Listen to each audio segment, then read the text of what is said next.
Well, if you're a parent with school-age children, there could be a major change coming to what the state says you have to do to keep them healthy. Lawmakers are looking at changing the rules on who has to get immunized. Dr. Jennifer Peet joins us now to talk about this controversial bill. Welcome. Thank you. So tell us about the bill. What exactly would it do if it passes? It would take parents' rights to choose not to vaccinate their children. Why is that such a issue for you? Well, I'm a doctor of chiropractic, and chiropractors believe that there is an innate intelligence in the body that develops natural immunity. Like with my 3 children or with my patients, many of them choose not to vaccinate. They'd rather have the child build a natural immunity to the disease and then have lifetime immunity. Right. Now, Vermont is one of the most lenient states when it comes to immunization rates. Why do you think that is? You know, that's not really true. I was reviewing some information earlier today. I was on a conference call last night, and 50 other states also, or it's 50% of the population also has an exemption, just like we do. I guess what would this mean for you and for parents if this was to pass? Well, it would take their rights away. Some parents have a child that's already been damaged by a vaccine, but it's not enough damage to get a medical exemption, so they don't qualify for medical exemption, but they don't want to vaccinate that child again. Or they might have a sibling that they're concerned would have a damage from a vaccine, so they don't want to vaccinate another child in the family. And for people who say, you know, there is no danger in vaccinating your children, what do you say to them? You know, I don't think anybody is really saying that there are no dangers to vaccinating the child. Everybody agrees that there are side effects to vaccines. They can be very slight ones where maybe the child is very crying and irritable, has a terrible fever. But the ones that are really severe, they end up with brain damage or even death. So I think everybody agrees that there are possible side effects or adverse reactions to vaccines. What is the current status of this bill as it stands now? It's still in the state of being discussed.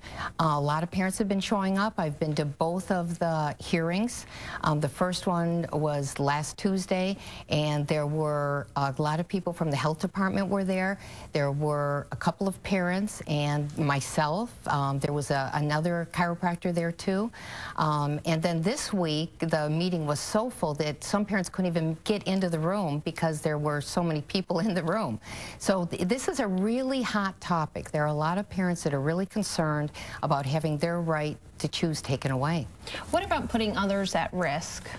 Well, if the vaccines work, then how can an unvaccinated child affect a vaccinated child? If the vaccines work, then that child's not at risk because the vaccine's working. What are those meetings like in those rooms? This is a very hot button issue. What are you seeing from both sides? Well, I'm seeing that mostly it's the medical community, just a few in the medical community that are coming out there being very strong for pro-vaccine.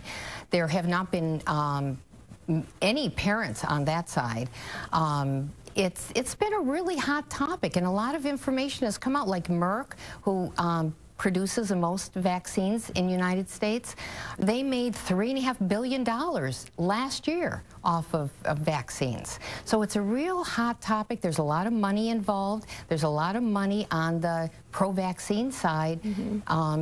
That I think goes a lot deeper even than just the parent issues of not wanting to have particular drugs put into their children. There's a concern that the drugs do still have thimerosal in them, although it's not as much as it used to be.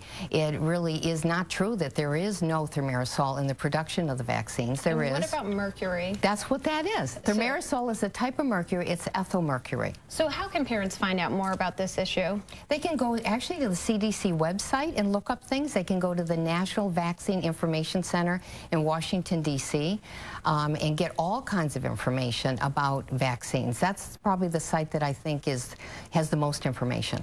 Well, a very hot button issue, as we said. Dr. Jennifer Peet, thank you very much for joining us. You're welcome. Mike?